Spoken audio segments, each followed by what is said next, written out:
السلام علیکم۔ اس سے پہلے والی ویڈیوز میں ہم نے غزوہ بدر اور غزوہ احد کے بارے میں جانا تھا۔ اس ویڈیو میں ہم غزوہ خندق کے اوپر بات کریں گے۔ غزوہ خندق مسلمانوں اور مشرکین کے درمیان لڑی جانے والی وہ تیسری بڑی جنگ ہے۔ اس جنگ میں یہودیوں نے بھی مشرکین مکہ کا ساتھ دیا۔ یہ جنگ شوال 5 ہجری میں شروع ہوئی اور 1 ماہ تک جاری رہی۔ اس جنگ میں مسلمانوں نے نئی حکومت عملی اختیارات کرتے ہوئے اپنی دفاع کے لیے مدینہ منورہ کے ارد گرد ایک خندق کھودی۔ اس لیے اس جنگ کو غزوہ خندق کہتے ہیں۔ اس جنگ کو غزوہ احزاب بھی کہا جاتا ہے۔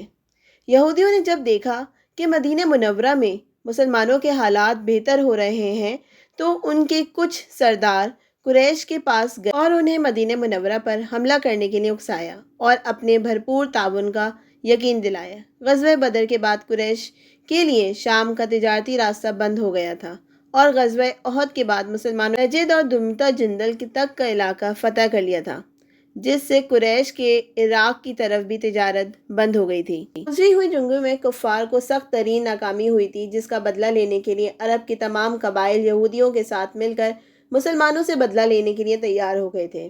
ابو سفیان کی قیادت میں کفار کا 4000 کا لشکر مدینہ منورہ پر حملہ کرنے کے لیے مکہ مکرمہ سے روانہ ہوا۔ راستے میں مختلف قبائل اس لشکر میں شامل ہوتے گئے۔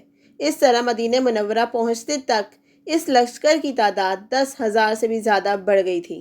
کفار مکہ کی ان جنگی تیاریوں کی اطلاع نبی کریم صلی اللہ علیہ وآلہ وسلم تک پہنچی تو آپ صلی اللہ علیہ وآلہ وسلم نے صحابہ کرام رضی اللہ تعالیٰ عنہم سے مشورہ کیا۔ صحابہ کرام رضی اللہ تعالیٰ عنہم میں سے حضرت سلیمان فارسی رضی اللہ تعالیٰ عنہم کو فارس یعنی ایران آئے تھے۔ انہوں نے تجویز پیش کی کہ ہمارے ملک فارس میں اپنا دفاع کرنے کے لیے شہر سے باہر خندق کھود کر مقابلہ کیا جاتا ہے، اسے یہاں بھی اختیار کیا جائے۔ یہ بڑی باحکمت دفاع تجویز تھی۔ عرب کے لوگ اس سے واقف نہ تھے، اس لیے پہلے علاقے کا جائزہ لیا گیا۔ مدینہ منورہ 3 اطراف سے قدرتی طور پر پہاڑوں اور کھجور کے گھنے درختوں کے ذریعے محفوظ تھا۔ شمالی ایک ایسی جگہ تھی جہاں سے حملہ ہو سکتا تھا، چنانچہ اس طرف خندق کھودنے کا فیصلہ کیا گیا۔ خندق کھودنے کے لیے 10 صحابہ کرام رضی اللہ تعالیٰ عنہم کی جماعتیں بنا دی گئیں۔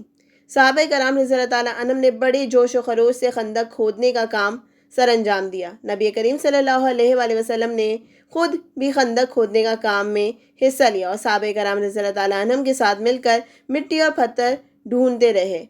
اس طرح مقررہ وقت سے پہلے ہی خندق تیار ہو گئی۔ خندق کی کھدائی کے بعد آپ صلی اللہ علیہ وآلہ وسلم نے کفار کے لشکر سے مقابلے کے لیے 3000 کا لشکر ترتیب دیا۔ مدینہ منورہ کا انتظام حضرت ابن ام مکتوم رضی اللہ تعالیٰ عنہ کے حوالے کیا گیا تھا۔ عورتوں اور بچوں کو مدینے کے قلعے اور گھروں میں محفوظ کر دیا گیا تھا۔ مشرکین مکہ جب مدینہ منورہ پہنچے تو یہ دیکھ کر حیران رہ گئے کہ مسلمانوں نے تو اپنی دفاع کے لیے خندق کھود رکھی ہے۔ مجبوراً انہیں مدینہ منورہ سے باہر ہی پڑاؤ ڈالنا پڑا۔ مشرکین اس قسم کی جنگ کے لیے تیار نہ تھے۔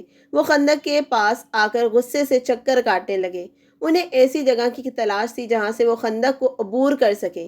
خندق کو عبور کرنا بہت مشکل تھا۔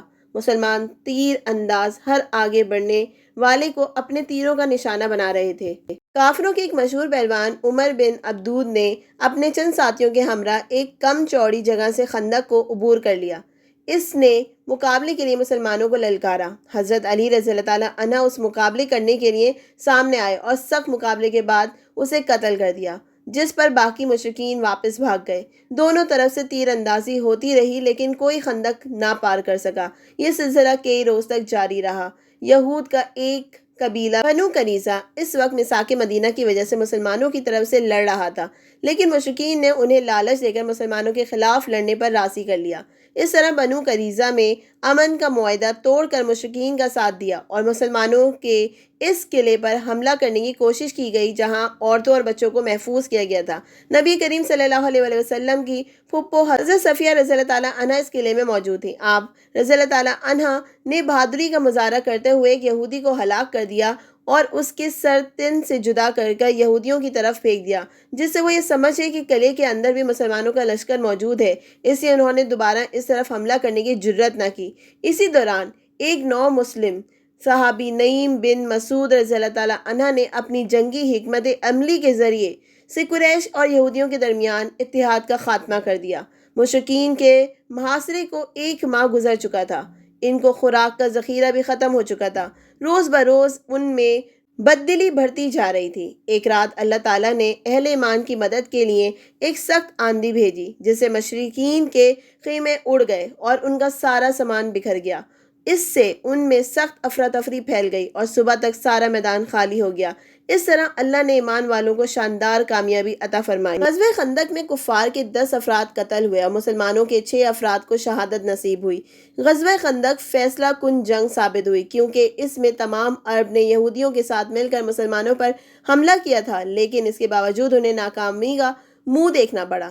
اس غزوہ کے بعد مسلمانوں میں رعب اور دبدبے میں اضافہ ہو گیا۔ قریش مکہ کی طاقت ختم ہو گئی۔ غزوہ خندق میں اللہ تعالیٰ کی طرف جو مدد آئی، اسے دیکھ کر بیشتر قبائل عرب میں اسلام قبول کر گئے۔